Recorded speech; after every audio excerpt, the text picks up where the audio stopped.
You see? Hindi masamang ina ang nanay mo.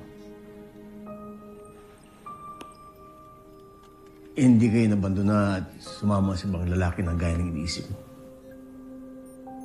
Just like Mary Ann. Namatay siya, tulad ng nanay mo. Namatay siya dahil sa pagmamahal sa tatay mo. At wala siyang iniisip kung hindi yung kaligtasan at yung pagmamahal niya sa iyong ama.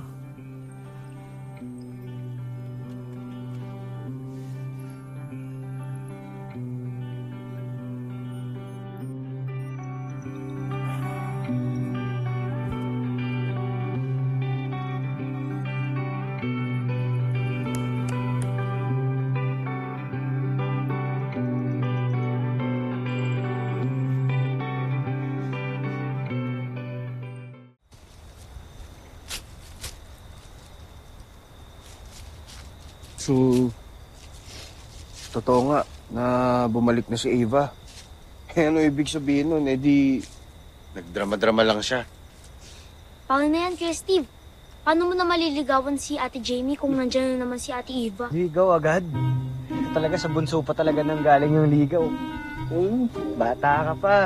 Pinapaalam muna tayo kay mama kay papa. Mamaya kung ano pang tanongin sa akin. Ma, Pa, love you.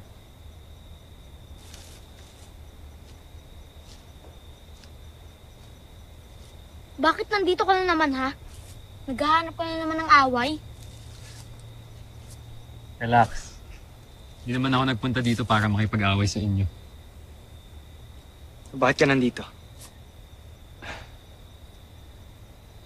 Gusto ko sanang mag-sorry. Gusto ko sanang mag-sorry sa inyo.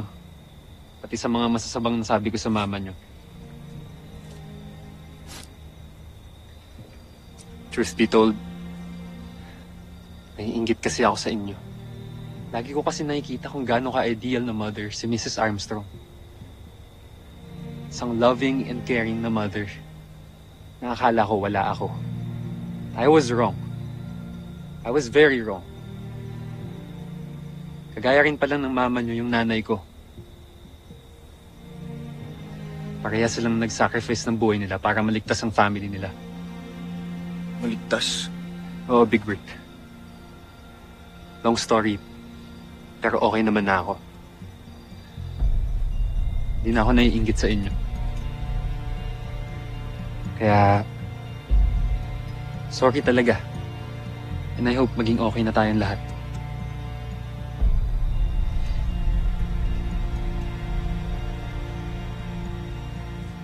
Ano mga kuya? Makikipag-peace na ba tayo kay Kuya Frenemy?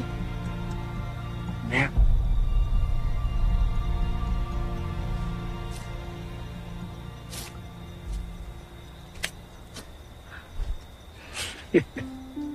Pero ba't may pa-flowers pa? Para kay Mrs. Armstrong sana. Big Rick. Yun lang. Joke lang. Joke lang. Little John, sorry. May mga Kuya Mark. Bigay ko na itong flowers sa mami niyo. Right.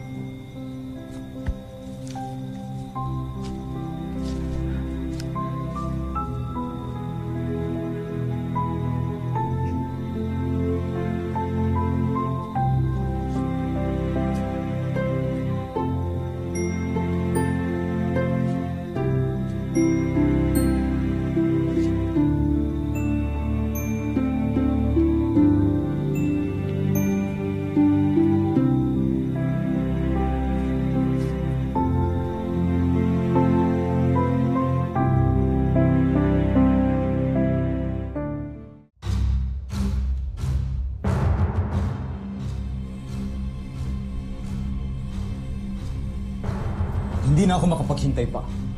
Draco, ilabas mo na! Nais ko na siyang makilala. Masusunod, Geoffrey.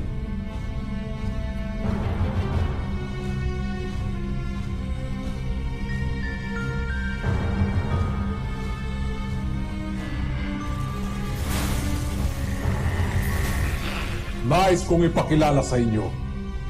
Si Gardo!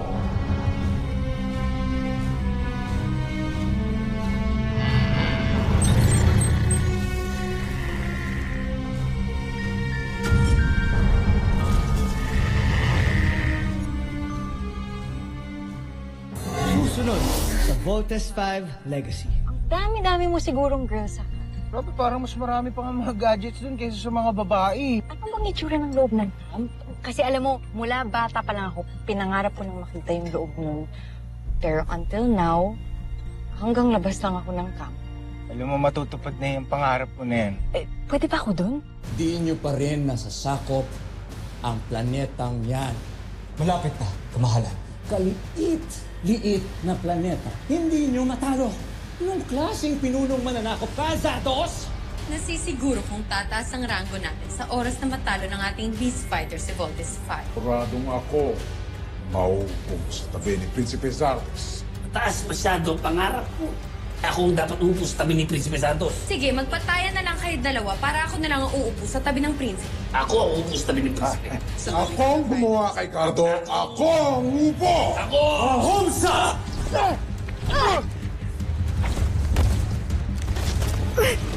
Galing na. Ano yun? Butterfly return.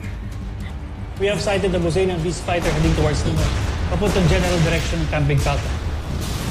Yan ang beast fighter na makakalaban natin. Team, alam kong kayang-kaya niyo yan. And I believe in you. Talunin niyo yung peace fighter niyan para hindi niya makapamansala. Let's take this beast fighter down. Let's go!